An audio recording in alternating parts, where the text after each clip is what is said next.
Yes. Tranquilo. Tranquilo. It looks like they're coming our way, the both of them. This is the couple who wanted to stay hidden.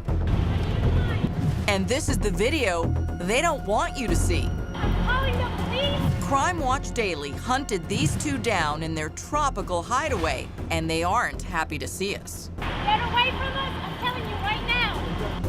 Do they know something? Did they do something? Are they trying to hide something?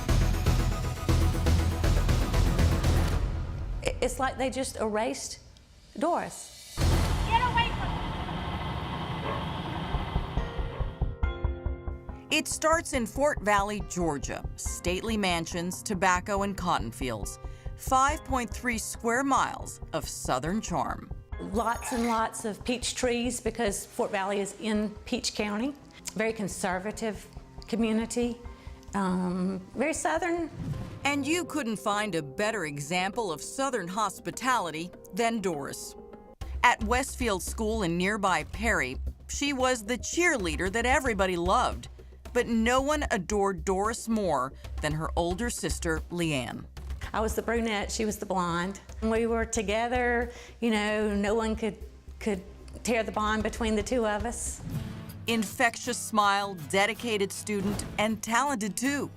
She was very artistic. She could sit down and draw anything, and just by looking at it, or maybe even just imagining it. And if what the girl from Middle Georgia imagined was a family, she found the beginnings of that at the University of Georgia.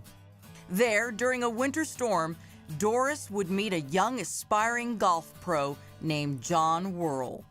There was a snow day and classes were canceled, and so all of the college kids were out playing in the snow, and Jon and Doris happened to live right across from each other in the apartment complex.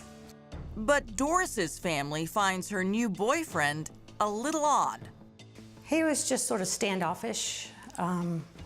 He just didn't like to be around. It was sort of hard to have a conversation with him.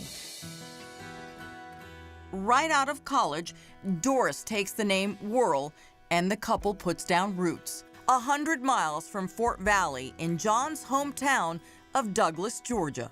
So do you feel like your sister was marrying into a good and wealthy, prominent family?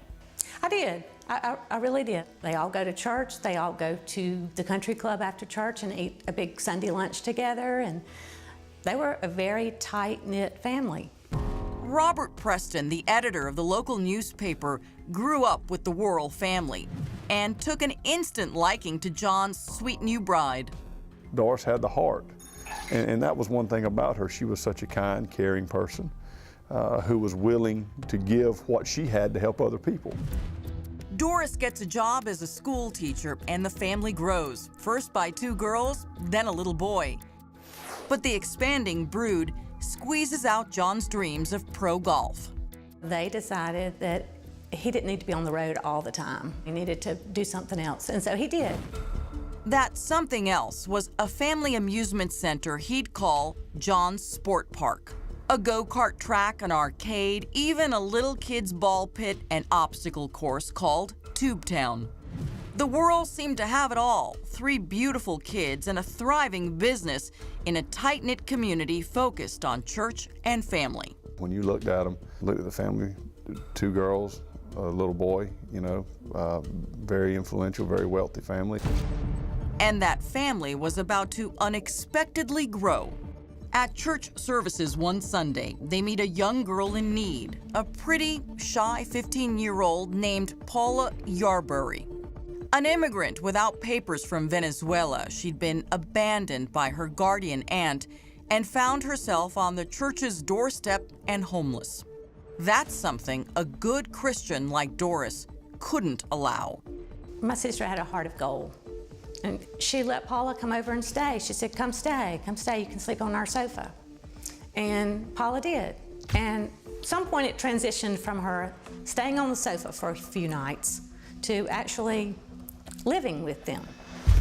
Paula fits right in, helping with the younger kids, working side by side with Jon at the sport park. After 4 years and at the age of 19, She has become one of the family. I thought Paula was a wonderful, sweet person. Again, always at church, always smiling, great personality. Did your opinion of her change? My opinion of a lot of people in this case has changed. So yes. A sweltering hot September morning in Douglas would be the day everything changed. Jon's sport park was closed. Jon and Paula had scheduled some deep cleaning of the facility. But today would be different. Today, Doris, normally a stay-at-home mom, would help clean the kiddie tunnels. Why was Doris cleaning the amusement park? I don't know. She's the owner's wife. Yes. Did she always do that? No, she had never done that. But she Hold on. Doris had never gone there before to clean? No. Mm-mm. But this time she had to? Yes. She said that. Whose idea was that? Paula. Around 9:30 a.m., Jon allegedly ducks out for a trip to the hardware store, leaving Doris and Paula alone. And sometime between 9:40 and 11:15, gunfire explodes in Jon's sport park. I was sitting at the office and I heard a call come over the scanner that there was an armed robbery at Jon's sports park. So I looked at one of my reporters and I said, grab a camera and go out to the sports park and see what's going on out there. We might can get a story out of this. Minutes later, Robert's reporter calls back with an update. This was more than just a robbery. And he said, well, the crime scene van just pulled up and they went in with their boxes and briefcases and equipment and all that. And I just slumped down in my chair and I told him, I said, somebody inside the park's dead. A hot September morning around 11:15 a.m. A 911 call comes in from a man claiming someone shot his wife. These are never before released pictures of Jon Worrell telling investigators he's returned from a trip to the hardware store and finds a bloodbath. Jon's wife Doris lies dead in a pool of blood, shot once in the head, point blank. I think that she covered her head up because I'd heard part of her finger was gone. So she had her hand over her head and got shot and took off part of her finger and went through her head. There's no sign of a weapon, no sign of the killer, but Doris's sister Leanne Tuggle says hiding in another part of the park is Jon and Doris's live-in nanny, Paula Yarborough. She went and climbed in a tunnel and stayed there until Jon came home. Hiding? Yes, she was afraid. She said she wouldn't come out of the tunnel. These are exclusive pictures of investigators carrying the shaken 19-year-old nanny out of the park, cradling her like a baby. Leanne claims Paula tells investigators a harrowing story. After Jon leaves for the hardware store around 9:30 a.m., someone knocks on a door in another part of the park. Paula claims Doris goes to answer it. After that, Paula says she hears shouting, banging on metal, glass shattering, and a single gunshot. The attack is quick and brutal. She was shot with a handgun and there was blood all over the place. Did it make her whole head explode? But who would gun down this church-going mother of three in cold blood? The first theory that came out was that it was a gang retaliation. The sports park was a good hangout spot. And there were some folks with gang connections that went out there that caused some trouble. And Jon had asked them to leave and they came back to exact revenge.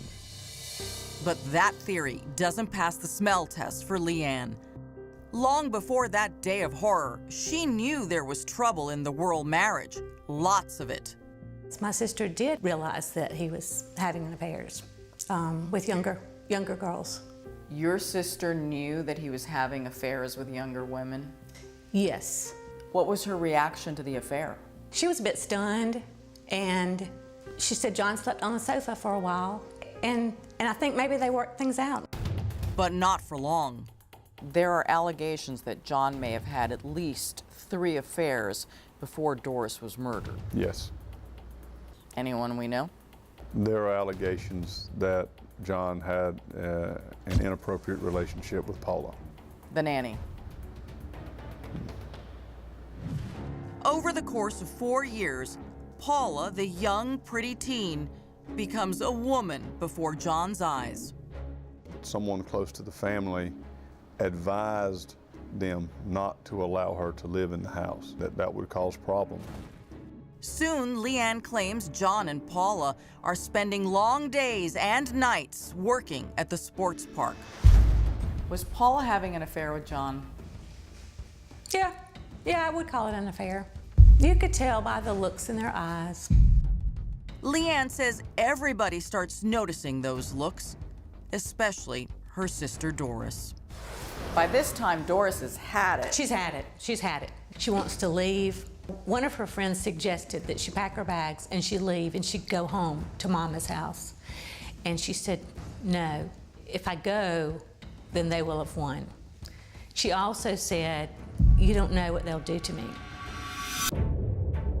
Not long after that, Leanne says Jon and Paula insist that Doris help clean the sports park on a sweltering September morning.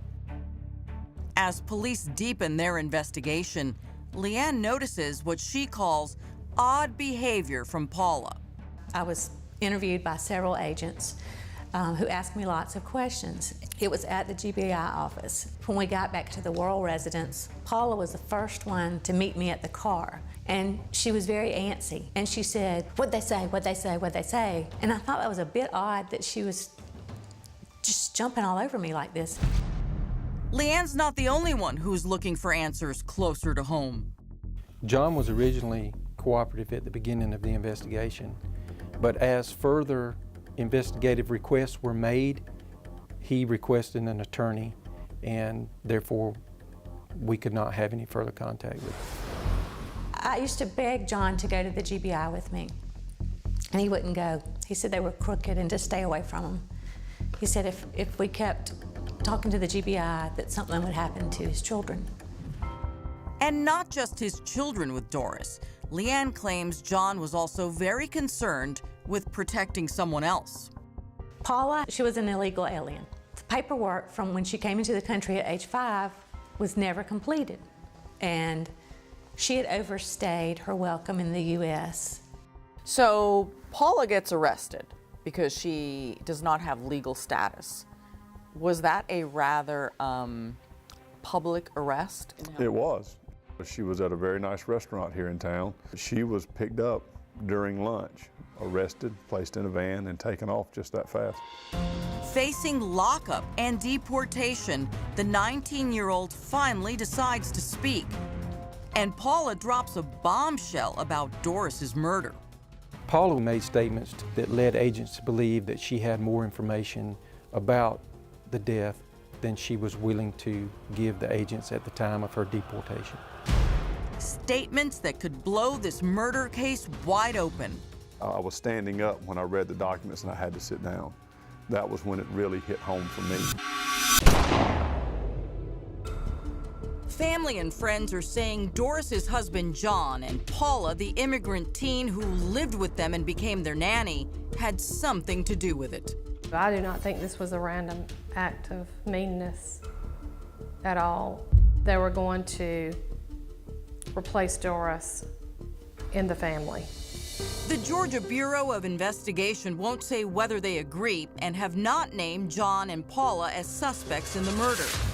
But then Paula is suddenly taken into custody on an immigration violation. She was eating lunch with some of her friends, and the agents walked in and arrested her and took her away. Reporter Robert Preston says making such a public arrest means it's about more than just an expired visa. Things like that don't happen in a vacuum. That's not how these things are normally carried out. Investigators used the arrest to grill Paula about Doris's murder. The 19-year-old seems to crack. In this letter from the district attorney, a bombshell. Paula tells detectives she knows, quote, more about Doris Worrell's murder than she had previously told investigators.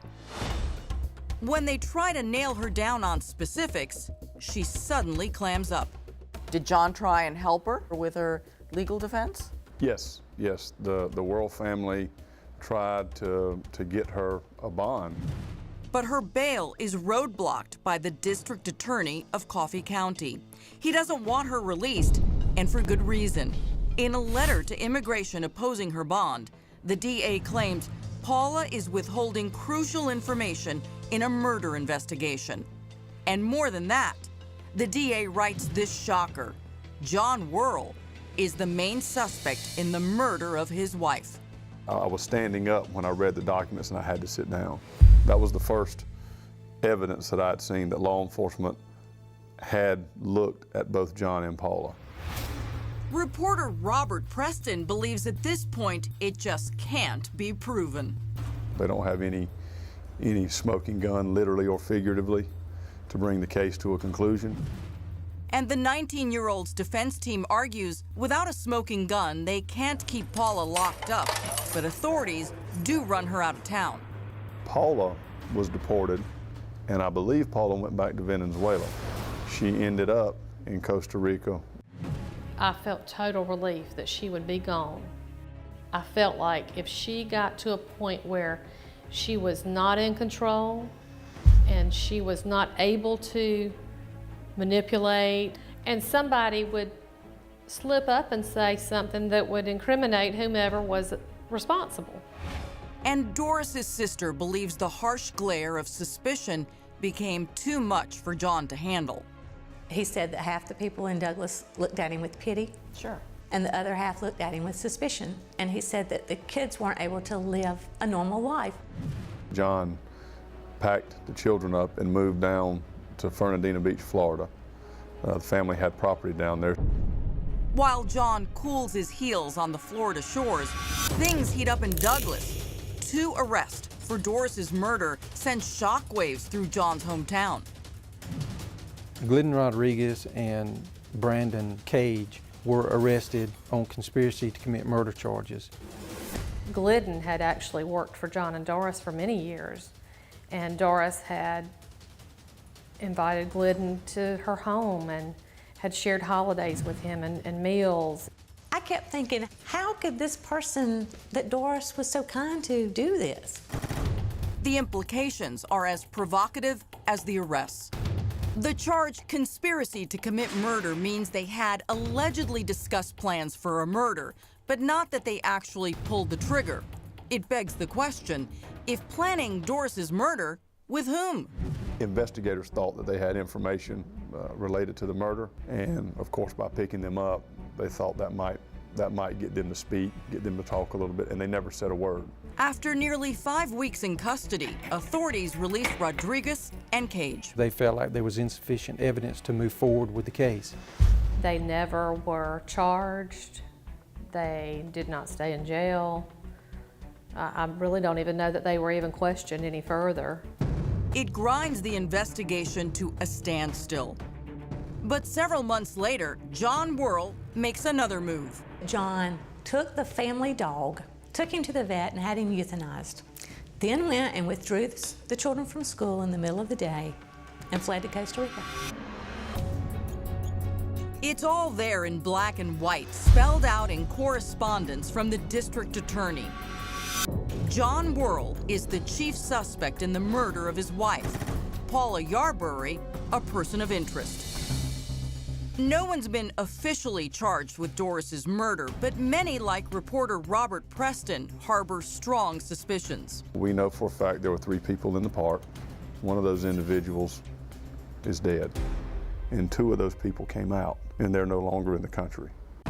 A judge orders Paula to be deported from the U.S. Then Jon suddenly uproots his children for the second time in 2 years, this time to the Central American nation of Costa Rica. Why Costa Rica? That's a good question. What could this grieving widower hope to find in Central America, a world away from his life in Georgia? Crime Watch Daily engaged the services of private investigator Frank Grimes. We sent him to the western edge of Costa Rica to see if he could track down Jon Worrell. He does. Turns out Jon owns a local ice delivery service. There's a big guy in a red shirt coming out. And then the shocker? check out his partner. She is. Yep, old nanny, new girlfriend. Paula Yarborough, now known by locals as Mrs. Worrell. In fact, we found a local newspaper article written in Spanish that refers to the couple as parents to Doris's children. That's right, happily living together in this tropical paradise is the entire Worrell clan, except of course for Doris. This is going to be interesting. And they look none too pleased about our cameras watching their every move. After several minutes of skulking out of view, Jon and Paula storm over to Frank's van. All right, it looks like they're coming our way, the both of them. It's not to sell him ice. No, he's coming here. He's coming here. Hold on, she's going in her pocket. Tranquilo. Tranquilo. We're from the TV show, Crime Watch Daily. Hey, Jon? What the cameras miss here is a furious Paula slapping Jon's hand down when Frank reaches out to shake it. Get away from there, the video. Stay away from us. I want to call an attorney right now. Get away from us. I'm telling you right now. I'm calling the police and I'm calling an attorney. Get away from us. You're doing a cold case, Jon. Murder of a wife. Once again, Jon and Paula refuse to set the record straight about Doris's murder. So questions still linger. Leanne, is there any possibility it had nothing to do with Jon and nothing to do with Paula? It gets harder and harder to believe that one, because why would Jon and Paula leave? I think if you could get people close to the investigation to speak, they would tell you that it is unprosecuted, not unsolved. Why haven't the arrests been made? Where's the justice in it all? It's a good question. Remember, there is official paperwork from the district attorney's office that names Jon as a suspect, and Paula is called a person of interest in Doris's murder. In fact, the DA even warns immigration not to let her go because she could be a flight risk. Crime Watch Daily has asked the Georgia Bureau of Investigation for more information, but they claim there is only so much they can say because this is an ongoing investigation. And for the family, that means ongoing heartache. When we look at this picture, your sister is dead and she's moved into your sister's position and taken over your sister's family. That's right. She has. She's become my sister. It's like they just erased Doris.